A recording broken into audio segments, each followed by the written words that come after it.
Hello friends, मैं आपका mentor AK Singh और आज हम फिर से अपनी तैयारी करेंगे UGC नेट पॉलिटिकल साइंस की, यानी कि पॉलिटिकल साइंस की। और आपको मैंने एक बात कही थी कि आपको पॉलिटिकल साइंस वाले स्टूडेंट को की वीडियो लेट मिलती है।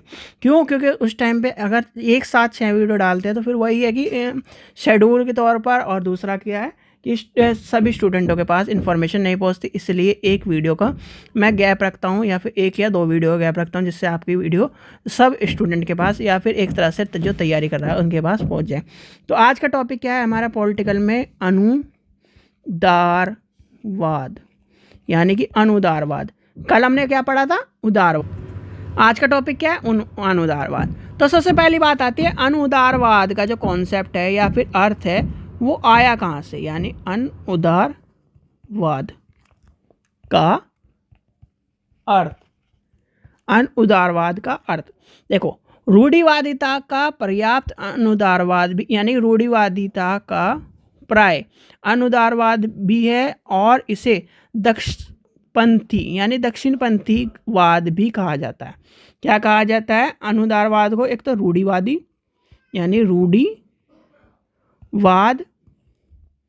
का पर्याय अनुदारवाद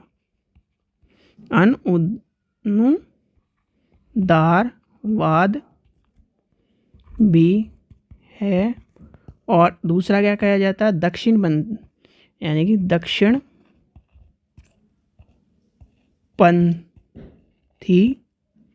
वाद भी कहा जा सकता है। ठीक है, ये चीज़ आपको पता होनी चाहिए। अब क्यों कहा जाता है? क्योंकि दक्षिणपंथियों ने इसे उदारवादी और समाजवादी से भिन्न बनाया है। यानी कि क्यों कहा जाता है? क्योंकि ये क्वेश्चन आ चुका है तो इसलिए आपको पता होना चाहिए। क्योंकि दक्षिणपंथी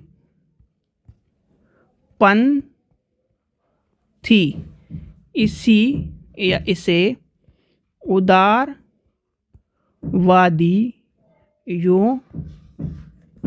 और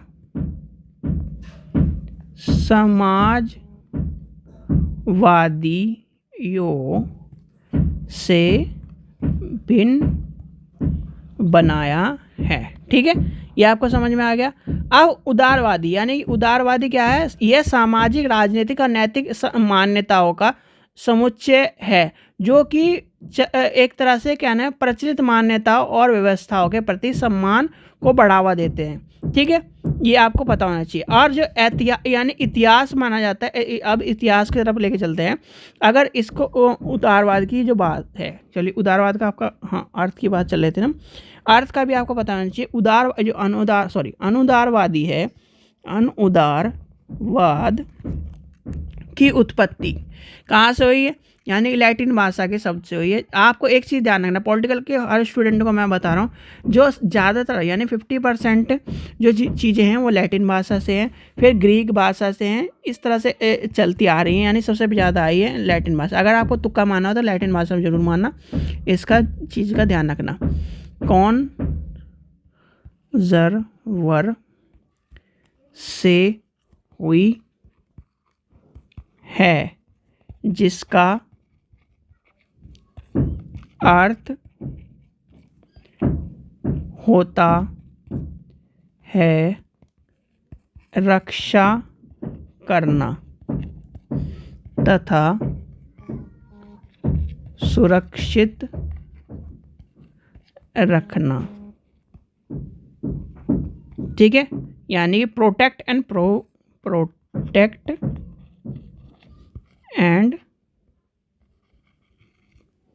प्रिजर्व तथा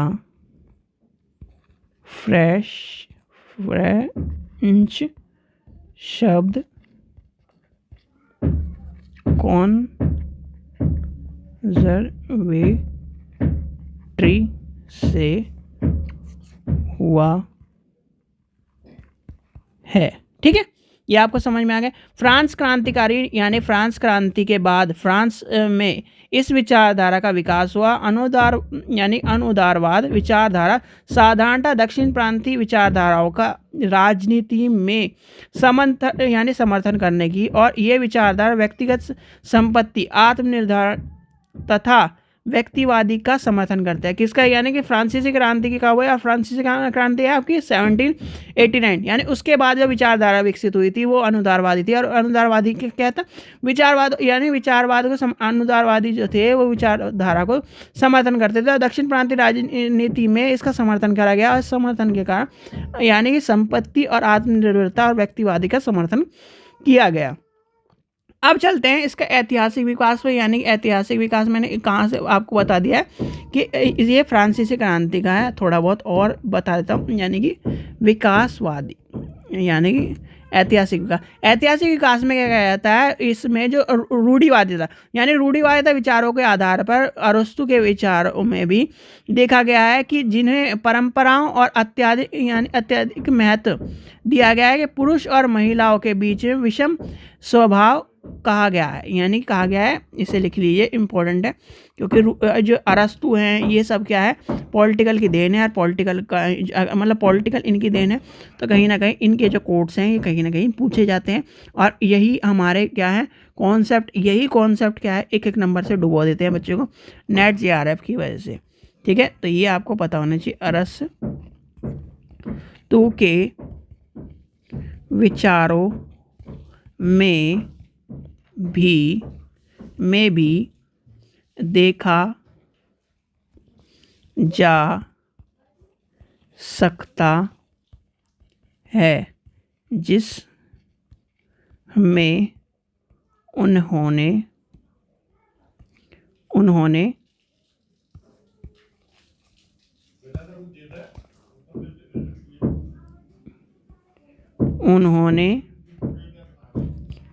परंपराओं को अत्यधिक महत्व दिया और पुरुष एवं महिलाओं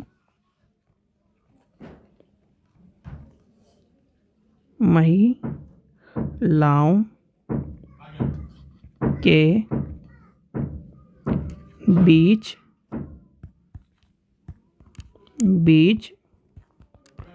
विषमता को स्वाभाविक कहा।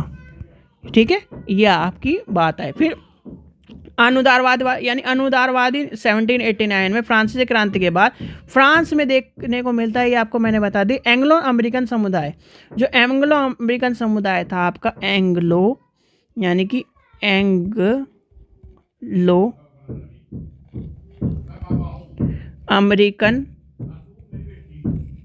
अमेरिकी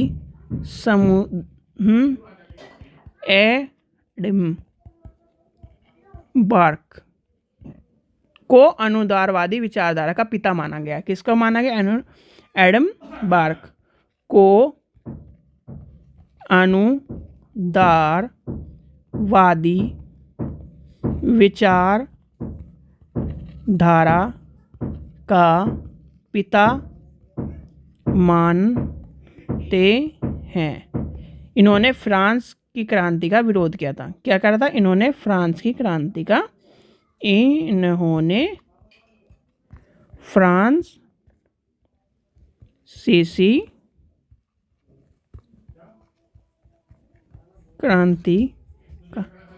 विरोध किया था। ठीक है, ये आपको समझ में आ गया। अब आगे चलते हैं, थोड़ा सा और आगे पढ़ लेते हैं। जो मेन पॉइंट है हमें इसका है, यानी रूढ़िवादियों के मूल जो यानी कि ये आपको पढ़ना है, रूढ़िवादी के मूल सबसे पहला आएगा परंपरा में विश्वास, यानी कि ये क्या करते थे? परंपराओं में विश्वास रखते थे। जो परंपराएं चली आ रही हैं इनमें उस क्या करते थे, विश्वास रखते थे। दूसरा कॉन्सेप्ट क्या है, मानवीय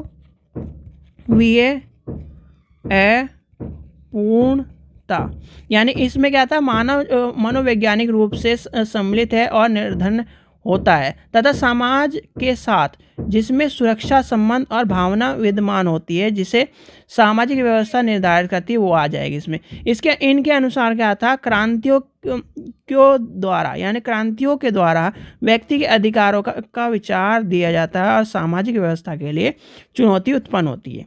ठीक है, आगे चलते हैं, आगे देखते हैं आगे क्या कहता है। थर्ड में आता है आपका आंगिक समुदाय। इसमें क्या आता है, इसके अनुसार अनुदारवाद समाज में मान्यता क्या थी, अव्यवहारवादी थी। उदाहरण के एक तरह से लेके चले तो कोई उदाहरण लेके चलेंगे, इनके अनुसार परिवार समुदाय और राष्ट्र का सदस्य होता है, समुदाय के व्यक्ति को सुरक्षा प्रदान करता है, यानी सुरक्षा प्रदान करता है। चलिए आगे चलते हैं। रूढ़िवादिता के प्रकार आपको पता होने चाहिए, यह आपका इम्पोर्टेंट है। रूढ़िवाद के प्रकार, सबसे पहला आता है आपका सत्तावादी या अधिन्यवादी